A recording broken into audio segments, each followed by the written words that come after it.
Partons à présent à Brest, dans l'ouest de la France, où depuis mercredi se tient le One Ocean Summit, un sommet international sur les océans avec des dossiers allant de la décarbonation du transport maritime à la lutte contre la pollution plastique. Plus de 500 personnalités venues de 65 pays et sont présents ce matin les chefs d'État et de gouvernement.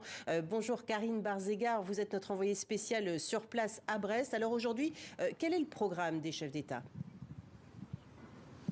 Alors, les chefs d'État qui sont présents ici à Brest, ils sont une quinzaine. Ils sont arrivés hier soir et ils sont réunis en plénière aujourd'hui depuis 9h30 ce matin jusqu'à 14h. Alors, parmi ces chefs d'État, il y a bien sûr Emmanuel Macron, le président français, et des représentants de l'Union européenne comme Charles Michel. Mais il y a également le président égyptien Abdel Fattah al-Sisi qui, lui, sera organisateur de la COP Climat plus tard cette année en Égypte, ainsi que l'émissaire américain au climat John Kerry.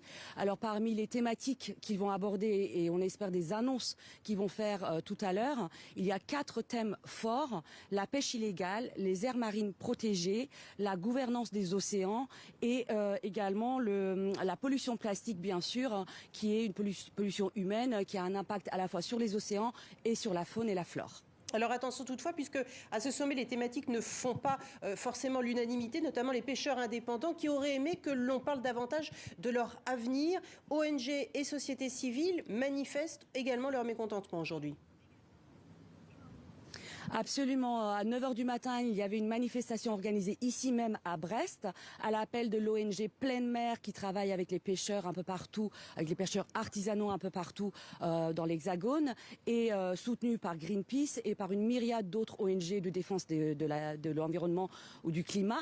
Alors, nous n'avons pas pu, nous les journalistes qui sommes ici au sommet, assister à cette manifestation puisque pour raison de sécurité, selon l'organisation, le sommet est en fait bunkérisé.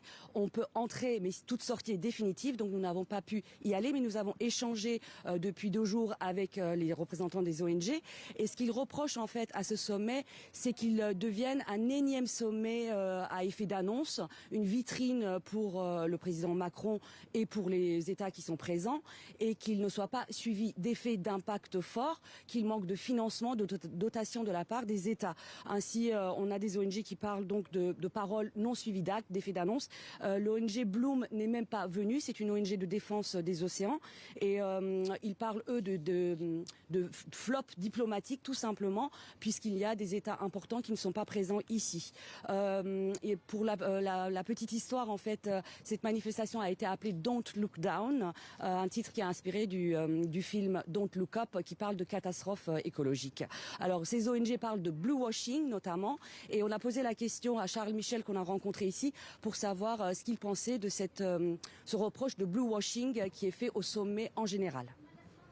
Ce sont des moments importants pour changer les choses. Et s'il n'y avait pas eu les différentes COP, il n'y aurait probablement pas eu la prise de conscience générale partout dans le monde qu'il fallait agir maintenant. Donc ces moments de mobilisation, ces moments de rencontre, ces moments de débat, de discussion, parfois même de dispute, parce qu'il n'y a pas spontanément les mêmes points de vue sur le constat ou sur les actions à entreprendre, c'est le passage obligé. C'est le passage aussi obligé pour une démocratie plus internationale, pour la prise en considération dans le cadre international des différentes légitimités. Les gouvernements partout dans le monde, mais aussi la société civile, les scientifiques, les experts, qui chacun apportent leur contribution, pas simplement pour se retrouver pour la galerie, mais qui apportent leur contribution pour changer les choses.